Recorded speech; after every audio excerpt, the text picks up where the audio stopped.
আমরা আজকে এখানে সমবেত হয়েছি বেসরকারি শিক্ষকদের বাড়ি ভাড়া, চিকিৎসা ভাতা, সর্বোপরি জাতীয়করণের উদ্দেশ্যে আমরা এখানে সমবেত হয়েছি। আপনারা জানেন, এবং এই বেসরকারি শিক্ষক সমাজ স্বাধীনতার 54টা বছর পেরিয়ে গেলেও তারা এখনও শত লাঞ্ছনা এবং বঞ্চনার মধ্যে রয়েছে। বেসরকারি শিক্ষক সমাজের একজন শিক্ষক, সে বাংলাদেশের সর্বোচ্চ শিক্ষিত হয়ে অনার্স মাস্টার্স করে এনটিএসসিতে নিবন্ধন সম্পন্ন করে তারপরে সে একটি বেসরকারি শিক্ষা প্রতিষ্ঠানে চাকরি পায়। কিন্তু অতীব দুঃখের বিষয় হলো, সেখানে একজন এন্ট্রি লেভেলে একজন শিক্ষককে 12,500 টাকা দেওয়া হয়, সর্বসাফল্যে সে 13,250 টাকা বেতন পায়, যা বর্তমান সময়ে অনুপযোগী। বর্তমান সময়ে 13,000 টাকা দিয়ে একটি মানুষের জীবনযাপন এবং পরিবার চালানো কোনোভাবে সম্ভব নয়। সেজন্য আমরা বিগত সরকারের আমলেও আমরা ঢাকার এই প্রেস ক্লাবে বারবার এসেছি। আমরা আমাদের দাবিগুলো বলার চেষ্টা করেছি যে একজন শিক্ষককে 1,000 টাকা, একজন শিক্ষককে 500 টাকা চিকিৎসা ভাতা দিয়ে এবং একজন শিক্ষককে উৎসব ভাতা 25% দিয়ে কোনোভাবে একজন শিক্ষকের কাছ থেকে সঠিক পাঠদান আশা করা যায় না।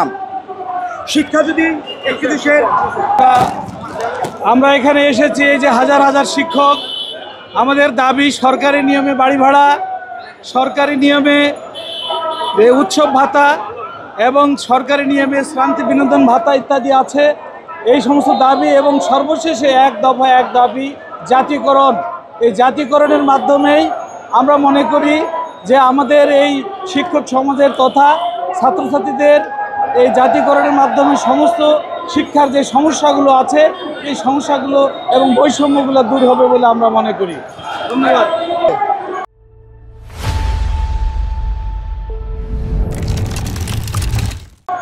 আসসালামু আলাইকুম, সুপ্রিয় শিক্ষক মণ্ডলী, আপনারা যারা এখানে আসছেন আজকের এই আন্দোলনে অংশগ্রহণ করার জন্য আপনাদেরকে আন্তরিক অভিনন্দন। শিক্ষক সমাজ অত্যন্ত বঞ্চিত, তারা তাদের অধিকার থেকে বঞ্চিত। সর্বোচ্চ শিক্ষা তারা অর্জন করা সত্ত্বেও সরকারি কোনো সুযোগ সুবিধা থেকে তারা কোনো সুবিধা পাচ্ছে না। শিক্ষা জাতির মেরুদণ্ড, এই শিক্ষকরাই জাতি গড়ার কারিগর। কিন্তু অত্যন্ত দুঃখের বিষয়, কোনো সরকারি এই শিক্ষকদেরকে যথেষ্ট সম্মান দেয়নি। আজকে যেখানে সরকারি সর্বনিম্ন কর্মকর্তা কর্মচারীরা রাষ্ট্রীয় সকল সুযোগ সুবিধা ভোগ করে, সেখানে শিক্ষকরা সর্বোচ্চ শ্রেণীর উচ্চ শ্রেণীর লেখাপড়া থাকা সত্ত্বেও, সর্বোচ্চ জ্ঞান গরিমা থাকা সত্ত্বেও দেশের সর্বোচ্চ কাজ অর্থাৎ শিক্ষা কনফার করার মাধ্যমে, শিক্ষিত জাতি তৈরি করার মাধ্যমে নিজেদেরকে উৎসর্গ করছে, কিন্তু তারা নিজেরা থাকতে বঞ্চিত। আমরা চাই সরকার অনতিবিলম্বে এই বিষয়ে গুরুত্বপূর্ণ পদক্ষেপ নেবে এবং শিক্ষা ব্যবস্থাকে জাতীয়করণ করে সকল শিক্ষক সমাজের রাষ্ট্রের সকল সুযোগ সুবিধা তারা যেন পূর্ণভাবে পাইতে পারে। যেন তারা 50% গৃহ সুবিধা অর্থাৎ 50% ঘর ভাড়া এবং সরকারি সকল কর্মকর্তাদের নেয় যেন তারা হাউস রেন্ট এবং মেডিকেল এবং অন্যান্য সুযোগ সুবিধা পাইতে পারে। আমরা সরকারের কাছে সে দাবি জানাচ্ছি এবং যদি সরকার আমাদের জাতীয়করণ করে তাহলে ইনশাল্লাহ বাংলাদেশের সকল শিক্ষক সমাজ সবসময় এই সরকারের সঙ্গে থাকবে। সবাইকে ধন্যবাদ। দাবি হলো যে জাতীয়করণ, মূল দাবি হলো জাতীয়করণ। এছাড়া আমাদের যে সকল দাবি আছে যে সরকারিকরণের মাধ্যমে একটা বৈষম্য, যে বৈষম্যটা একজন সরকারি চাকরিজীবী হিসাবে, যে আমাদের শিক্ষা ব্যবস্থার প্রত্যেকটা সরকারি চাকরিজীবী তারা কি করছে, এই শিক্ষা ব্যবস্থা থেকেই তারা সরকারি চাকরিজীবী হয়েছে।